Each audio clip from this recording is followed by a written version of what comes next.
ওম শান্তি 31 ডিচেম্বৰ 2020 প্ৰাতঃ মুৰলী। আজি বাবাৰ মহাবাক্য। মৰমৰ সন্তানসকল, তোমালোকৰ এয়া ঈশ্বৰীয় অভিযান।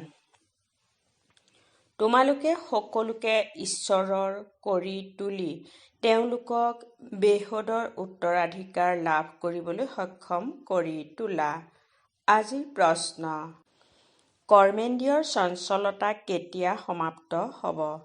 উত্তৰ: যেতিয়া তোমালোকৰ স্থিতি ৰূপালী যুগত উপস্থিত হ'বগৈ, অৰ্থাৎ যেতিয়া আত্মা তেত্ৰাৰ সতো অৱস্থাত গৈ উপনীত হ'ব, তেতিয়া কৰ্মেন্দ্ৰিয়ৰ চঞ্চলতা বন্ধ হৈ যাব। এতিয়া তোমালোকৰ উভতনি যাত্ৰা, সেয়েহে কৰ্মেন্দ্ৰিয়সমূহক বশত ৰাখিব লাগে। লুকুৱাই কোনো ধৰণৰ এনেকুৱা কৰ্ম নকৰিবা যাৰ বাবে আত্মা পতিত হৈ যায়। অবিনাশী চিকিৎসকে তোমালোকক যি সংযমৰ বিষয়ে শুনাই আছে, সেইমতে চলি থাকা। গীত। চেহেৰা চাই লোৱা প্ৰাণী। ওম শান্তি। আত্মিক সন্তানসকলক আত্মিক পিতাই বুজাই আছে। কেৱল তোমালোক সন্তানসকলক নহয়, যিসকল আত্মিক সন্তান প্ৰজাপিতা ব্ৰহ্মাৰ মুখ বংশাৱলী হয়, তেওঁলোকে জানে। আমাক ব্ৰাহ্মণসকলকহে পিতাই বুজায়। প্ৰথমতে তোমালোক শূদ্ৰ আছিলা, পুনৰ আহি ব্ৰাহ্মণ হৈছা। পিতাই বৰ্ণৰো হিচাপ বুজাইছে। জগতত বৰ্ণকো বুজি নাপায়, কেৱল গায়ন আছে। এতিয়া তোমালোক ব্ৰাহ্মণ বৰ্ণৰ হোৱা, পুনৰ দেৱতা বৰ্ণৰ হবা। বিচাৰ কৰা, এইটো কথা শুদ্ধনে? নিজে বিচাৰ কৰা, মোৰ কথা শুনা আৰু বিচাৰ কৰা। শাস্ত্ৰ যি জন্ম জন্মান্তৰ শুনি আহিছা আৰু যি জ্ঞান সাগৰ পিতাই বুজায়, তাৰ তুলনা কৰা কোনটো শুদ্ধ? ব্ৰাহ্মণ ধৰ্ম অথবা কুলৰ বিষয়ে একেবাৰে পাহৰি গৈছে। তোমালোকৰ ওচৰত বিৰাট ৰূপৰ চিত্ৰ শুদ্ধকৈ তৈয়াৰ কৰা আছে। ইয়াৰ ওপৰত বুজোৱা হয়, বাকী যি ইমানবোৰ ভুজাধাৰী চিত্ৰ তৈয়াৰ কৰিছে আৰু দেৱতাসকলক অস্ত্ৰ আদি দি দিছে, সেই সকলোবোৰ হৈছে ভুল। এয়া ভক্তি মাৰ্গৰ চিত্ৰ হয়। এই দুচকুৰে সকলোবোৰ দেখা পায়, কিন্তু বুজি নাপায়। কাৰোৰে বৃত্তিৰ বিষয়ে নাজানে। এতিয়া তোমালোক সন্তানসকলে নিজৰ আত্মাৰ বিষয়ে গম পাইছা আৰু 84 জন্মৰ বিষয়েও গম পাইছা। যেনেকৈ পিতাই তোমালোক সন্তানসকলক বুজায়, তোমালোকে পুনৰ অন্যকো বুজাব লাগে। শিৱ বাবাতো সকলোৰে ওচৰলৈ নাযাব, নিশ্চয় পিতাৰ সহায়কাৰী লাগিব, নহয় জানো? সেয়েহে তোমালোকৰ হৈছে ঈশ্বৰীয় অভিযান। তোমালোকে সকলোকে ঈশ্বৰৰ কৰি তোলা। বুজোৱা যে তেওঁ আমাৰ আত্মাসকলৰ বেহদৰ পিতা হয়। তেওঁৰ পৰা বেহদৰ উত্তৰাধিকাৰ পোৱা যাব। যেনেকৈ লৌকিক পিতাক স্মৰণ কৰা হয়, তেওঁতকৈও বেছিকৈ পাৰলৌকিক পিতাক স্মৰণ কৰিব লাগে। লৌকিক পিতাইতো অল্পকালৰ কাৰণে সুখ দিয়ে, বেহদৰ পিতাই বেহদৰ সুখ দিয়ে। এয়া এতিয়া আত্মাসকলে জ্ঞান প্ৰাপ্ত কৰিছে। এতিয়া তোমালোকে জানা, 3 জন পিতা আছে: লৌকিক, পাৰলৌকিক আৰু অলৌকিক। বেহদৰ পিতাই অলৌকিক পিতাৰ দ্বাৰা তোমালোকক বুজাই আছে। এইজন পিতাক কোনেও নাজানে। ব্ৰহ্মাৰ জীৱনীৰ বিষয়ে কোনেও নাজানে। তেওঁৰ বৃত্তিৰ বিষয়েওতো জানিব লাগে, নহয় জানো? শিৱৰ, শ্ৰীকৃষ্ণৰ মহিমা গায়, বাকী ব্ৰহ্মাৰ মহিমা ক'ত? নিৰাকাৰ পিতাক নিশ্চয় মুখটো লাগিব, নহয় জানো? যাৰ দ্বাৰা অমৃত দিব। ভক্তিমাৰ্গত পিতাক কেতিয়াও যথাৰ্থ ৰীতিৰে স্মৰণ কৰিব নোৱাৰে। এতিয়া তোমালোকে জানা, বুজি পোৱা যে শিৱ বাবাৰ ৰথ এওঁ অৰ্থাৎ ব্ৰহ্মা হয়। ৰথকো অলংকৃত কৰে নহয় জানো, যেনেকৈ মহম্মদৰ ঘোঁৰাটোকো সজায়। তোমালোক সন্তানসকলে কিমান ভালদৰে মনুষ্যক বুজোৱা, তোমালোকে সকলোৰে প্ৰশংসা কৰা, কোৱা তোমালোক এনেকুৱা দেৱতা আছিলা, পুনৰ 84 জন্ম ভোগ কৰি তমু প্ৰধান হৈ গলা, এতিয়া পুনৰ শত্ৰু প্ৰধান হ'ব লাগে, সেয়েহে তাৰ বাবে যোগ লাগে। কিন্তু কাৎচিতহে কোনোবাই বুজি পায়। বুজি পালে তেতিয়া আনন্দৰ পাৰা ঊৰ্ধ্বগামী হ'ব। বুজাওতা সকলৰতো আৰুহে পাৰা ঊৰ্ধ্বগামী হয়। বেহুদৰ পিতাৰ পৰিচয় দিয়াটো জানো কিবা সৰু কথা? বুজি নাপায়, কয় এয়া কেনেকৈ হ'ব পাৰে। বেহুদৰ পিতাৰ জীৱন কাহিনী শুনায়। এতিয়া পিতাই কয়, সন্তানসকল পাৱন হোৱা। তোমালোকে আহ্বান কৰিছিলা নহয় যে হে পতিত পাৱন আহা। গীতাতো মন্মনা ভৱ শব্দটি আছে, কিন্তু তাৰ বুজনি কাৰো ওচৰত নাই। পিতাই আত্মাৰ জ্ঞানো কিমান স্পষ্টকৈ বুজায়, কোনো শাস্ত্ৰতে এই কথাবোৰ নাই। যদিওবা কয় আত্মা বিন্দু হয়, ভ্ৰকুটিৰ মাজত তৰা আছে, কিন্তু যথাৰ্থ ৰীতি কাৰো বুদ্ধিত নাই, সেয়াও জানিব লাগে। কলি যুগত হয়েই ভ্ৰষ্টাচাৰী, সত্য যুগত হৈছে সকলো শ্ৰেষ্ঠাচাৰী। ভক্তি মাৰ্গত মনুষ্যই ভাবে এই সকলোবোৰ ঈশ্বৰক লগ পোৱাৰ মাৰ্গ হয়। সেয়েহে তোমালোকে প্ৰথমে প্ৰ-পত্ৰ পূৰাবলৈ দিয়া। ইয়ালৈ কিয় আহিছে, ইয়াৰ দ্বাৰাও তোমালোকে বেহুদৰ পিতাৰ পৰিচয় দিব লাগে। সোধা, আত্মাৰ পিতা কোন? সৰ্বব্যাপী বুলি ক'লেতো কোনো অৰ্থই নোলায়। সকলোৰে পিতা কোন? এইটো হৈছে মুখ্য কথা। নিজৰ ঘৰতো তোমালোকে বুজাব পাৰা। এখন দুখন মুখ্য চিত্ৰ, চিৰি, ত্ৰিমূৰ্তি, বৃক্ষ এইবোৰ বৰ প্ৰয়োজনীয়। বৃক্ষৰ দ্বাৰা সকলো ধৰ্মাৱলম্বীয়ে বুজিব পাৰে যে আমাৰ ধৰ্ম কেতিয়া আৰম্ভ হ'ল। আমি এইটো হিচাপত স্বৰ্গলৈ যাব পাৰিমনে? যিসকল আহেই পাছত, তেওঁলোকতো স্বৰ্গলৈ যাব নোৱাৰে, বাকী শান্তিধামলৈ যাব পাৰিব। বৃক্ষৰ চিত্ৰৰ দ্বাৰাও বহুত স্পষ্ট হৈ যায়, যি যি ধৰ্ম পাছত আহিছে তেওঁলোকৰ আত্মাও নিশ্চয় ওপৰত গৈ বিৰাজমান হ'ব। তোমালোকৰ বুদ্ধিত গোটেই বুনিয়াদ ৰচা হয়। পিতাই কয়, আদি সনাতন দেৱী দেৱতা ধৰ্মৰ পুলিটো ৰোপণ কৰা হ'ল, আকৌ বৃক্ষৰ পাতো তোমালোকেই তৈয়াৰ কৰিব লাগিব। পাত অবিহনেতো বৃক্ষ নহয়, সেয়েহে বাবাই পুৰুষাৰ্থ কৰাই থাকে নিজৰ সমান কৰি গঢ়ি তোলাৰ বাবে।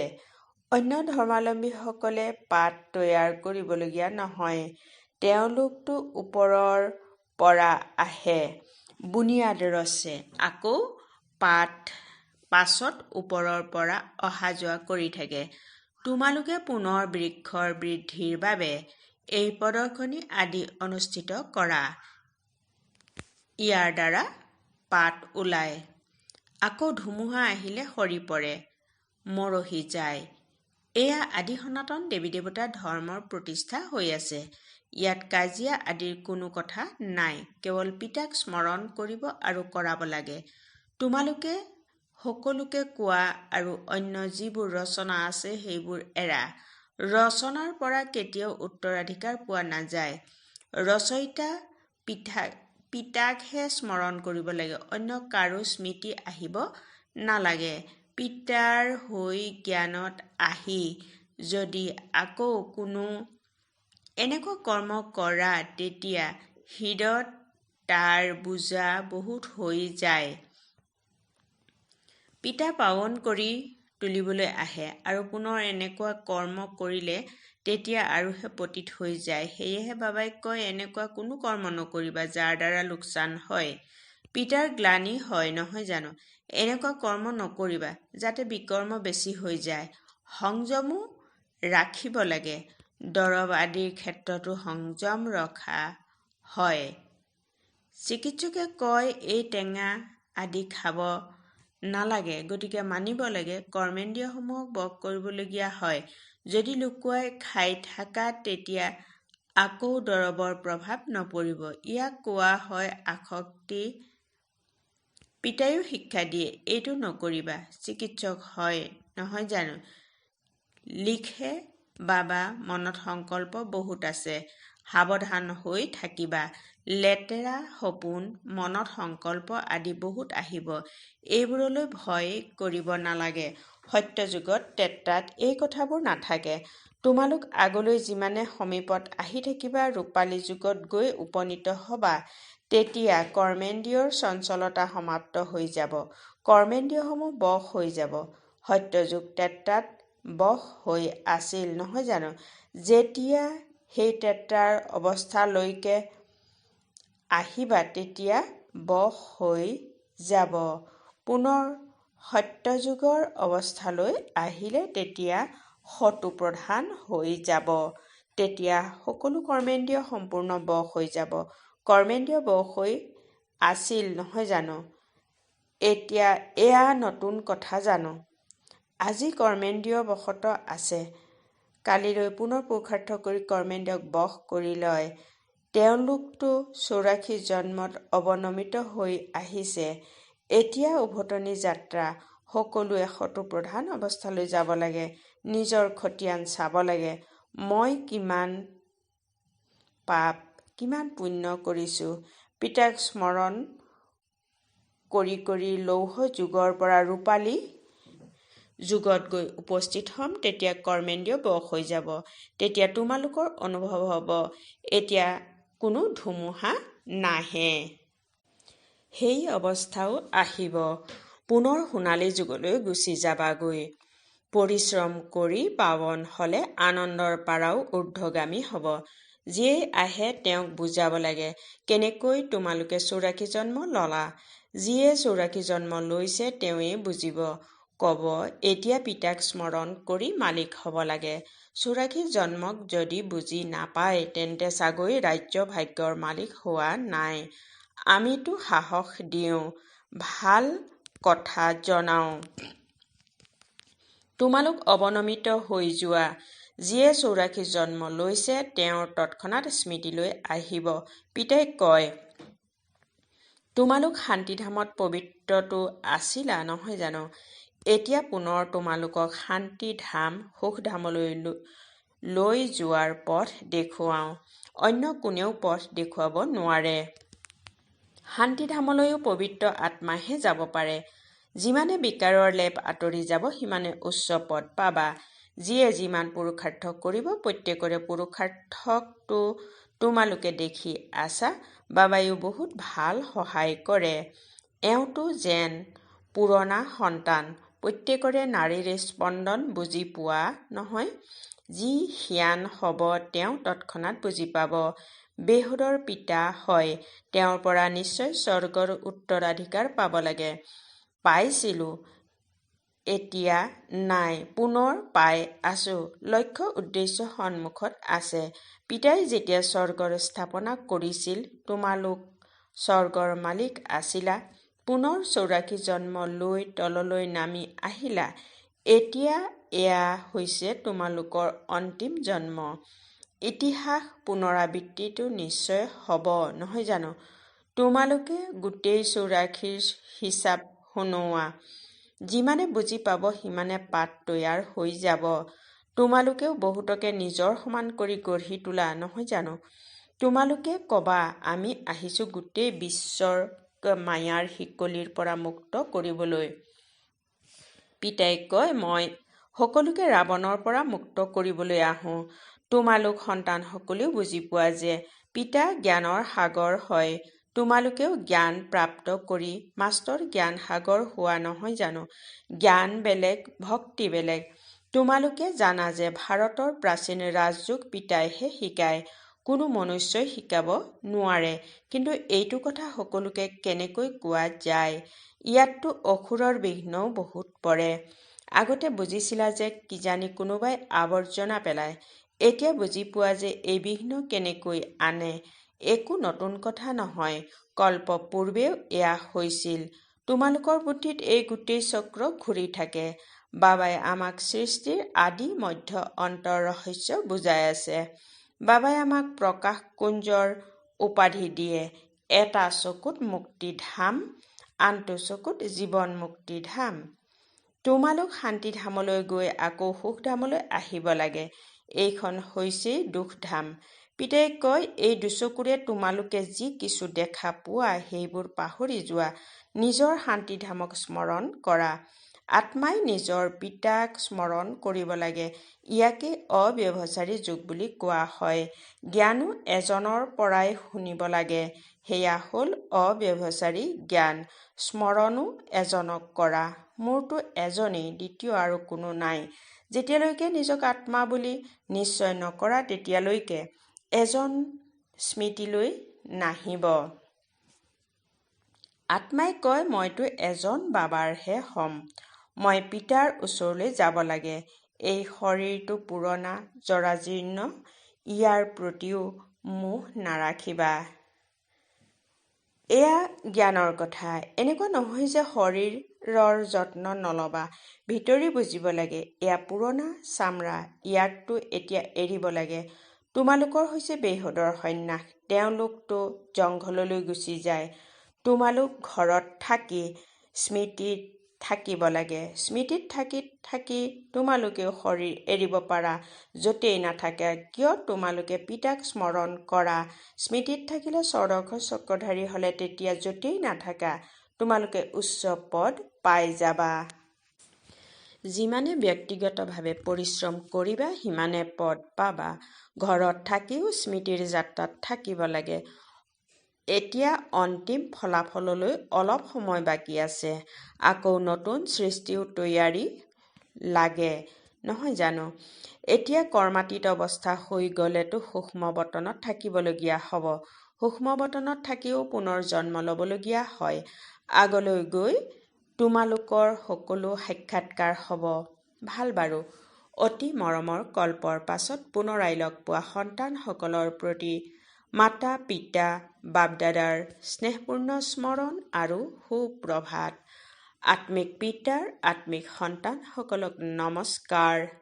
ধাৰণাৰ বাবে মুখ্য সাৰ নম্বৰ 1।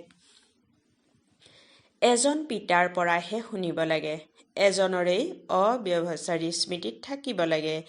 এই শৰীৰৰ যত্ন ল'ব লাগে, কিন্তু মমত্ব ৰাখিব নালাগে। নম্বৰ 2। পিতাই যি সংযমৰ বিষয়ে কৈছে সেয়া পূৰা পালন কৰিব লাগে। এনেকুৱা কোনো কৰ্ম কৰিব নালাগে যাতে পিতাৰ গ্লানি হয়, পাপৰ হিচাপ জমা হয়। নিজৰ লোকচান কৰিব নালাগে। আজিৰ বৰদান। নিজৰ বিশাল বুদ্ধিৰূপী চন্দুকৰ পৰা জ্ঞান ৰত্নৰ দান কৰোঁতা মহাদানী হোৱা। বহলাই এনেদৰে কোৱা হৈছে, বুদ্ধি সকলো কৰ্মেন্দ্ৰিয়ৰ ভিতৰত শিৰোমণি বুলি গায়ন কৰা হৈছে। যিসকল বিশাল বুদ্ধিৰ হয়, অৰ্থাৎ যিসকলৰ বুদ্ধি তীক্ষ্ণ, তেওঁলোকৰ মস্তক সদায় জিলিকি থাকে, কিয়নো বুদ্ধিৰূপী চন্দুকত সকলো জ্ঞান ভৰপূৰ হৈ আছে। তেওঁলোকে নিজৰ বুদ্ধিৰূপী চন্দুকৰ পৰা জ্ঞান ৰত্নৰ দান কৰি মহাদানী হৈ যায়। তোমালোকে বুদ্ধিক সদায় জ্ঞানৰ ভোজন দি থাকা। বুদ্ধি যদি জ্ঞান বলৰ দ্বাৰা ভৰপূৰ হয়, তেন্তে প্ৰকৃতিকো যোগ বলৰ দ্বাৰা ঠিক কৰি লয়। সৰ্বোত্তম বুদ্ধিৰ সকলে সম্পূৰ্ণ জ্ঞানেৰে সৰ্বোত্তম উপাৰ্জন কৰি বৈকুণ্ঠৰ সাম্ৰাজ্য লাভ কৰে। শ্লোগান: শক্তিস্বৰূপ স্থিতিৰ অনুভৱ কৰিবলৈ হ'লে সংকল্পৰ গতিক ধীৰ স্থিৰ কৰি তোলা। ওম শান্তি।